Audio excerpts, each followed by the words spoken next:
90 के दशक का वो हीरो आपको याद है? लोगों ने जिसे किशन कुमार भी कहा।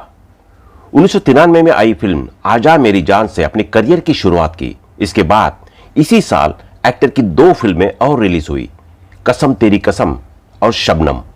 और फिर ये कलाकार रातों रात स्टार बन गया। अब तो हर टूटे दिल वाला आशिक उनकी फिल्म कैसेट्स लेकर घुमा करता था। लेकिन आखिर उनके साथ ऐसा क्या हुआ कि अचानक ही वो एक्टर गुमनाम हो गया? क्या आप जानते हैं कि एक खौफनाक घटना उनका चढ़ता करियर ले डूबी थी? आज आपको गुलशन कुमार के छोटे भाई की कहानी सुनाते हैं। एक ऐसी कहानी जो शायद ही आपने कभी पहले सुनी होगी। दिल्ली के दरियागंज इलाके में रहने वाले चंद्रभान कुमार दुआ फलों की जूस की दुकान लगाया करते थे। इनके 2 बेटे हुए, बड़ा बेटा गुलशन कुमार दुआ और छोटा बेटा कृष्ण कुमार दुआ। गुलशन थोड़ा बड़े हुए तो घर की तंगी संभालने के लिए पिता के साथ जूस बेचने लगे। तब उनका छोटा भाई कृष्ण कुमार पढ़ाई कर रहा था। पापा से जब कहा था कि मैं मुंबई जा रहा हूं हीरो बनने के लिए। गुलशन भले ही तब रोड पर जूस बेचने का काम करते थे, लेकिन अपने सपने बड़े थे। उनका सपना था कि मुंबई जाकर वह भी एक्टर बने। एक दिन उन्होंने अपने पिता से कहा, मैं मुंबई जा रहा हूं हीरो बनने के लिए।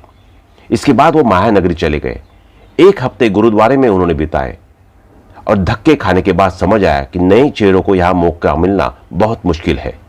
वापस दिल्ली लौटे तो जूस बेचने का काम शुरू कर दिया। मुंबई से लौटकर किया ये काम गुलशन भले मुंबई से लौट आए थे, लेकिन सपने उनके बड़े थे। मन में कुछ बड़ा करने का सपना अब भी चल रहा था।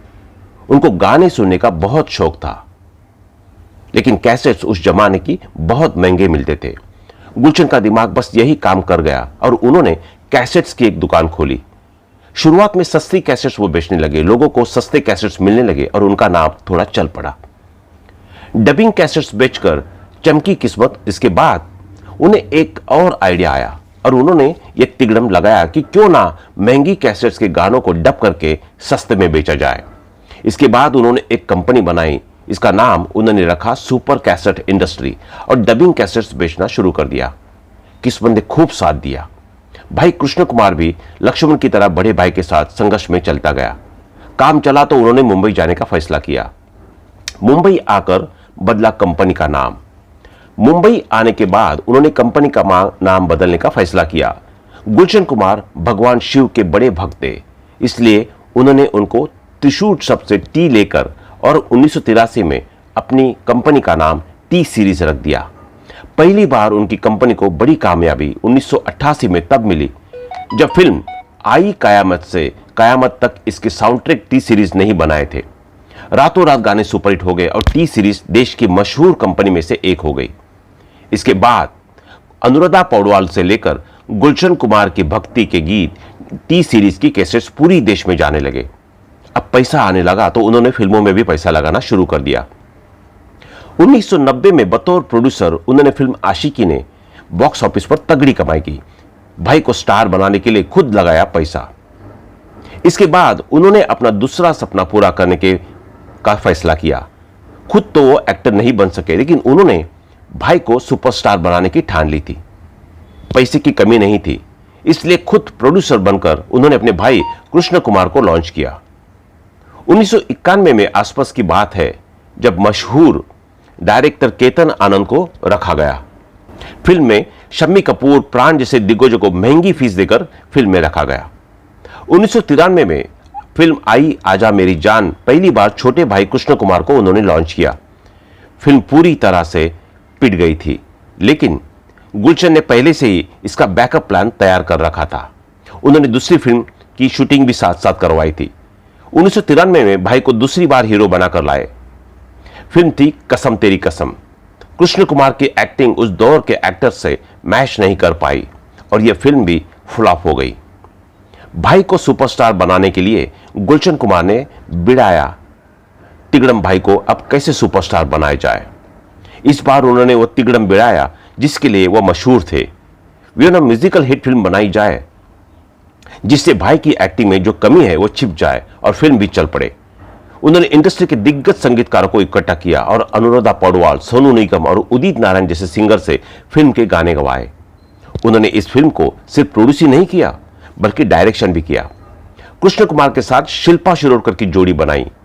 एक से बढ़कर एक गीतों से सजी फिल्म 1995 में आई, जिसका नाम था बेवफा सनम। लेकिन फिल्म की रिलीज से पहले ही गानों की कैसेट्स बाजार में उतार दी गई। ऐसा लगा जैसे 90 के दौर के आशिक इसी कैसेट को इंतजार कर रहे थे। बाजार में गाने की कैसेट आते ही कोहराम मच गया था। ब्लॉकबस्टर साबित हुई फिल्म बेवफा सनम। फिल्म रिलीज होने से पहले गानों ने ऐसा समा बांधा कि लोग फिल्म देखने सिनेमाघर पहुंचने लगे। गुलशन कुमार का आइडिया चल निकला। फिल्म ब्लॉकबस्टर साबित हुई। फिल्म ने दो कलाकारों को रातों रात स्टार बना दिया। पहले थे गायक सोनू निगम और दूसरे कृष्ण कुमार।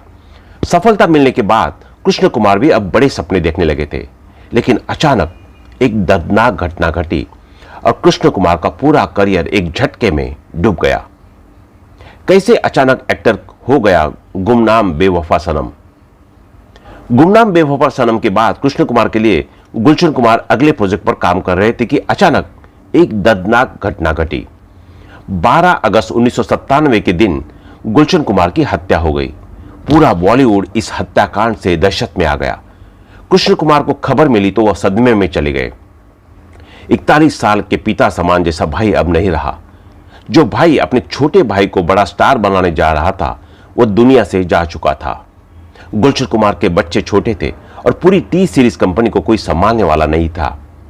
कृष्ण कुमार को बहुत बड़ा फैसला लेना पड़ा। गुलशन की मौत के बाद उन्होंने बॉलीवुड स्टार बनने का सपना छोड़ दिया और भाई के बच्चे लालन पालन की जिम्मेदारी उठा ली। एक्टिंग की दुनिया से उन्होंने फिर दूरी बना ली और परिवार की जिम्मेदारियों में लग गए। इस घटना ने कृष्ण कुमार को एक झटके में गुमनाम कर दिया और उनका सपना टूट गया। बता दें कि Krishna Kumar music company T series के दिवंगत फाउंडर और फिल्म निर्माता गुलशन कुमार के छोटे भाई है। कृष्ण कुमार टी सीरीज के को ओनर के साथ साथ एक्टर भी है। उन्होंने 90 के दशक में कई फिल्मों में काम किया है। आजा मेरी जान से लेकर 1993 में उन्होंने बॉलीवुड में डेब्यू किया था। 1993 में ही कसम तेरी कसम और शबनम जैसी फिल्मों में नजर आए थे। इसके अलावा उन्होंने कई सारी फिल्मों का निर्माण भी किया था। Lucky, no time for love, हमको दीवाना कर दे, डार्लिंग, रेडी, नौटंकी, साला आदि फिल्में शामिल है। तो वही अक्षय कुमार के फिल्म खेल खेल में भी का भी निर्माण उन्होंने ही किया था। यदि हम कुमार फैमिली की नेटवर्क की बात करें तो भारत में सबसे अमीर परिवार है, जिनका कुल नेटवर्क 10,000 करोड़ रुपए है। कृष्ण कुमार ने एक्ट्रेस तनया सिंह से शादी की थी, जिससे उनको 2002 में शादी की थी। उनसे उनकी एक बेटी है जिनका नाम तृष्णा कुमार था, जिनकी आज कैंसर की वजह से मृत्यु हो गई है। तो दोस्तों, अभी के लिए बस इतना ही। मिलते हैं अगले वीडियो में। तब तक आप अपना ध्यान रखिए। Bye bye.